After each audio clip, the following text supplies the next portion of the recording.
ನಮಸ್ಕಾರ. ಶೂನ್ಯ ಖರ್ಚಿನಲ್ಲಿ ಪವರ್ಫುಲ್ ಆದ ನೈಸರ್ಗಿಕ ಗೊಬ್ಬರ ಮಾಡೋದು ಹೇಗೆ? ಬನ್ನಿ ತಿಳ್ಕೊಳ್ಳೋಣ.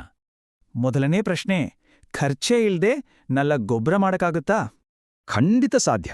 ಇದಕ್ಕೆ ಬೇಕಾಗಿರೋದು ಕೇವಲ 4 ಸಿಂಪಲ್ ನ್ಯಾಚುರಲ್ ಸಾಮಗ್ರಿಗಳು. ಅವೇನಂದ್ರೆ ಗೋಮೂತ್ರ, ಗೋಮಯ, ಬೆಲ್ಲ ಮತ್ತೆ ಸ್ವಲ್ಪ ಮಣ್ಣು ಅಷ್ಟೇ. ಸರಿ, ಇದನ್ನ ಮಾಡೋದು ಹೇಗೆ? ಇದು ಕೂಡ ಸಾಮಗ್ರಿಗಳಷ್ಟೇ ಸಿಂಪಲ್ ಆಗಿದೆ.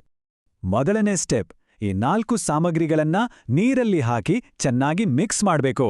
ಆಮೇಲೆ ಈ ಮಿಕ್ಸ್ಚರ್ ಫರ್ಮೆಂಟ್ ಆಗೋಕೆ ಒಂದು 2-3 ದಿನ ಬಿಡ್ಬೇಕು. ಫೈನಲಿ ಈ ದ್ರವವನ್ನ ಸೋಸ್ಕೊಂಡ್ರೆ ಸಾಕು. ಈಗ ಇದು ಗಿಡಗಳಿಗೆ ಸ್ಪ್ರೇ ಮಾಡೋಕೆ ರೆಡಿ. ಸರಿ, ಈ ಸಿಂಪಲ್ ಮಿಕ್ಸ್ಚರ್ ಅನ್ನ ಬೆಳೆಗಳ ಮೇಲೆ ಬಳಸಿದ್ರೆ ಆಗೋ ಪ್ರಯೋಜನಗಳೇನು? ಮೊದಲನೇದಾಗಿ ಬೆಳೆಗಳು ತುಂಬಾನೇ ಬೇಗ ಬೆಳೆಯೋದನ್ನ ಗಮನಿಸಬಹುದು. ಅಷ್ಟೇ ಅಲ್ಲ, ಇದು ಮಣ್ಣಿನ ಆರೋಗ್ಯ ಮತ್ತೆ ಫಲವತ್ತತೆಯನ್ನ ಕೂಡ ಜಾಸ್ತಿ ಮಾಡುತ್ತೆ. ದುಬಾರಿ ಕೆಮಿಕಲ್ ಗೊಬ್ಬರಗಳಿಗೆ ಹೋಲಿಸಿದ್ರೆ ಈ ವಿಧಾನ ಎಷ್ಟೋ ಪಾಲು ವಾಸಿ ಅಲ್ವಾ? ಮತ್ತು ಎಲ್ಲಕ್ಕಿಂತ ದೊಡ್ಡ ಬೆನಿಫಿಟ್ ಅಂದ್ರೆ ಇದರ ಖರ್ಚು ಅಕ್ಷರಶಃ ಶೂನ್ಯ.